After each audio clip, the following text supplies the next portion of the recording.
சமையலில் நாம் செய்யக்கூடாத தவறுகள். ரசம் அதிகமாக கொதிக்கக்கூடாது. காபிக்கு பால் காய்ச்சும் போது பால் நன்றாக காயக்கூடாது. மோர் குழம்பு ஆறும் வரை மூடக்கூடாது. கீரைகளை மூடி போட்டு சமைக்கக்கூடாது. காய்கறிகளை ரொம்பவும் பொடியாக நறுக்கக்கூடாது.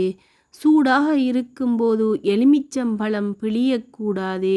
தக்காளியையும் வெங்காயத்தையும் ஒன்றாக வதக்கக்கூடாது.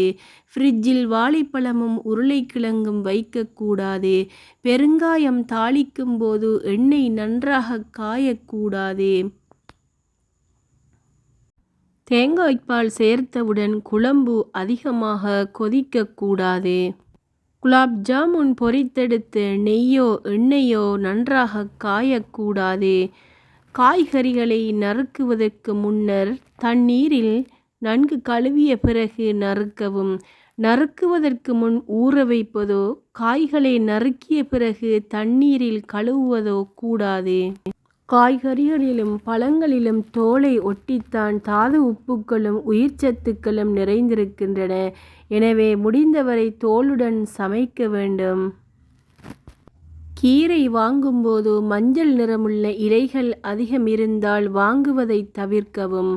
ஓட்டைகள் மற்றும் பூச்சிகளின் முட்டைகள் உள்ள கீரைகளையும் வாங்குவதற்கு கூடாது.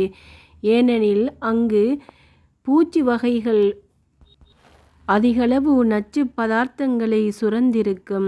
பழங்கள் காய்கறிகள் சிறு தானியங்களில் நார்ச்சத்துக்கள் அதிகமாக இருக்கும். எனவே இவற்றை அடிக்கடி உணவில் சேர்த்து கொள்ளுதல் நல்லதாகும். பூரிக்கு மாவு பிசையும் போது 1/4 டீஸ்பூன் ரவையை சேர்த்து கொண்டால் பூரி புசுபுசுவென உப்பலாக காணப்படும். இட்லி மாவு அரைத்த பின் ஒரு வெற்றிலையை கிள்ளி போட்டு வைத்தால் மாவு பொங்கி வழியாது. பாலை திரித்து பன்னீராக்குவதற்கு எலுமிச்சை சாறு ஊற்றுவோம். அதற்கு பதிலாக தயிர் ஊற்றி பாலை திரித்தால் பன்னீர் புளிக்காமல் சுவையாக காணப்படும்.